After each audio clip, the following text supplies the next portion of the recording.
Para nossa acusação, a experiência dele não valeu nada nesse momento. Colocando aqui a parte técnica. Holmes ele foi negligente do início ao fim. Marinheiro experiente não soube o momento em que o navio afundava e as pessoas desesperadas entrando em pânico. Imagine agora, as pessoas no momento, todos os tripulantes. Não eram só as pessoas, não eram as pessoas civis também não. Os marinheiros também estavam com o seu psicológico abalado naquele momento. Imagine essas pessoas, nesse momento, em pânico, sob a mira de um revólver, que ele utilizou para conter um possível motim. Mas será que esse motim não era legal não, naquele momento? Naquele momento, as pessoas tentarem resguardar a sua vida naquele momento. Não era legal não? Então, ele, com seus conhecimentos adquiridos empiricamente, não soube utilizá-los. E nem encontrou uma solução para o problema naquele momento. A solução por ele encontrada foi deixar 30 passageiros afundarem. 30 passageiros, no caso, que afundaram junto com o navio, que consta nos autos. 30 passageiros que afundaram junto com o navio. Isso, a princípio, logo após ter deixado o local do naufrágio. Outro erro que ele cometeu. Ele, em nenhum momento, como líder, no caso, como a defesa vai intitular que ele era o líder, ele como mais experiente, ele não passou nenhum SOS para as autoridades competentes. E no caso, as autoridades recomendam que, no momento do naufrágio, as pessoas, os náufragos, permaneçam no local, passado o SOS. Só que ele não passou o SOS. Né? Ele resolveu sair do local. Um dia logo após ele sair do local, e depois de ter jogado 14 homens e 2 mulheres foram no embalo, porque tinha um irmão dela no meio, e no caso estavam com o psicológico abalado, a questão dos irmãos não querer ficar sofrendo, no caso ter um irmão jogado, quiseram sofrer o mesmo destino que o irmão tinha sofrido naquele momento. Certo? No caso, como meu colega posteriormente vai mostrar, que o poste, no caso, esse aqui, ó, no caso, era um semelhante a esse, com as mesmas questões das pessoas, poste salva-vidas.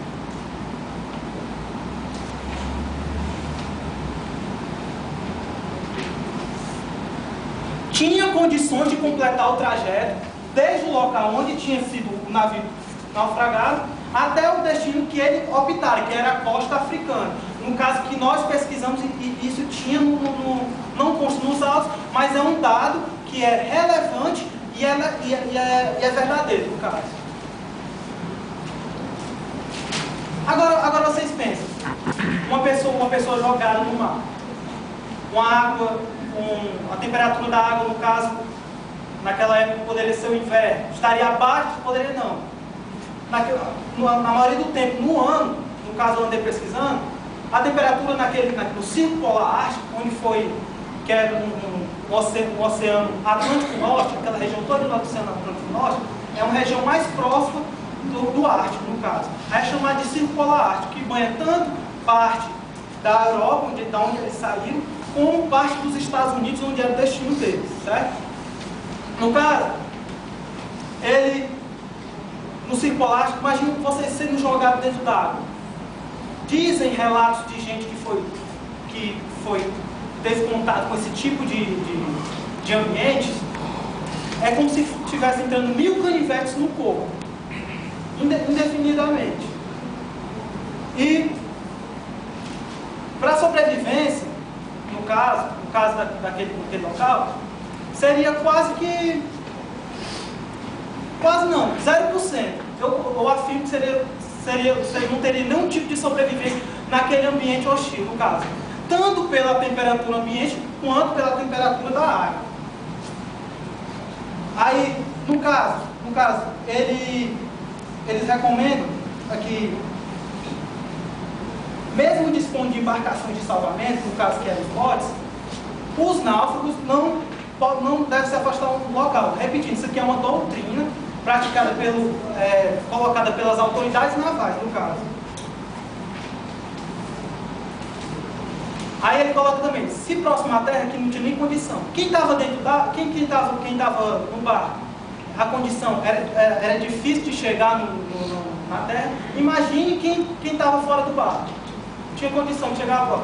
Aí então, eles fundamentam se não tivesse, se próximo à terra, procurar alcançá-los. Como não tinha, qual era o único instrumento? Era manter esses náufragos, esses sobreviventes dentro do barco, com todas as condições, porque tem dizendo aqui que a gente pesquisou, no caso, tem dizendo que tinha condições de mantimentos dentro do barco, condições de água suficientes para manter, mesmo que acima da capacidade das pessoas que tinham dentro do barco, que era, a capacidade do barco era para 15 pessoas, no barco tinham 34 contando com homens, no caso, 34 contando com homens. No caso, o psicológico da pessoa é abalado, então as pessoas começam a entrar num estado de pânico. Esse estado de pânico é uma coisa que acontece voluntariamente dependendo do indivíduo.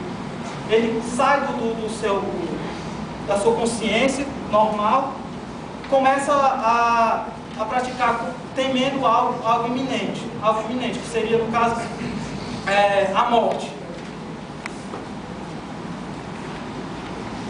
Aqui, no caso, ele também diz que o frio, a perda de calor corpóreo, que é determinada principalmente no caso que é a hipotermia, o contato com a água,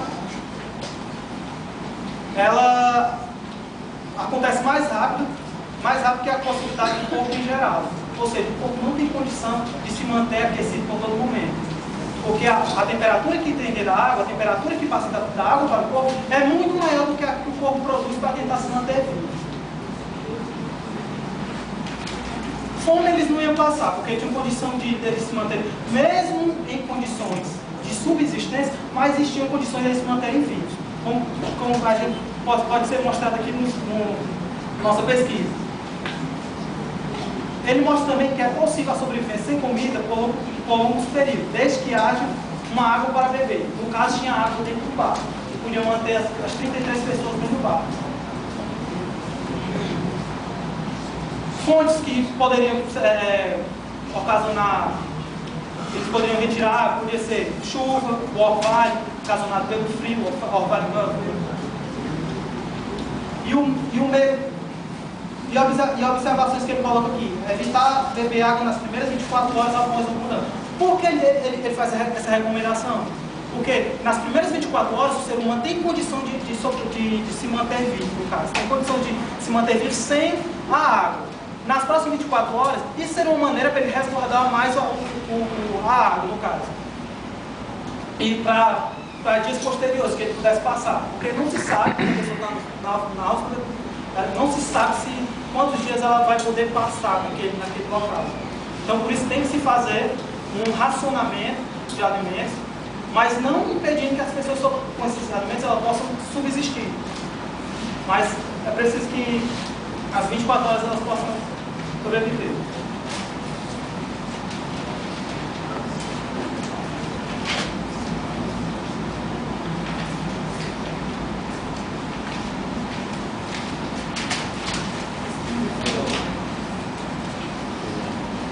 E agora, para encerrar a minha parte técnica que eu vou falar um pouco sobre o afogamento. O afogamento. Que a maioria das vítimas não deve ter só morrido por hipotermia. No caso, elas morreram também pelo afogamento. Nem todos, pode dizer que nem todas sabiam nadar naquele barco. Nem todas sabiam nadar. Logo, iriam morrer afogadas, no caso. No caso, o afogamento se manifesta com agitação, dificuldade respiratória. Pensem vocês, alguém que já teve experimentou uma experiência desse tipo. Você ficar querendo respirar sem poder, porque tem a água impedindo as suas vias respiratórias entrando dentro do seu corpo e cada vez mais impedindo a sua respiração, e logo vai ocasionar a sua morte. Logo água salgada entrando dentro das suas vias respiratórias.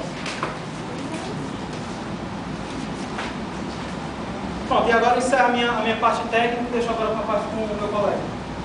Senhores jurados, boa noite. Boa noite, Beatriz, boa noite, vários colegas. Como vocês viram aí, existem muitos argumentos, os colegas aí explanaram aí diversos argumentos com relação a essa conduta totalmente criminosa de Hooks, né? é um fato bem claro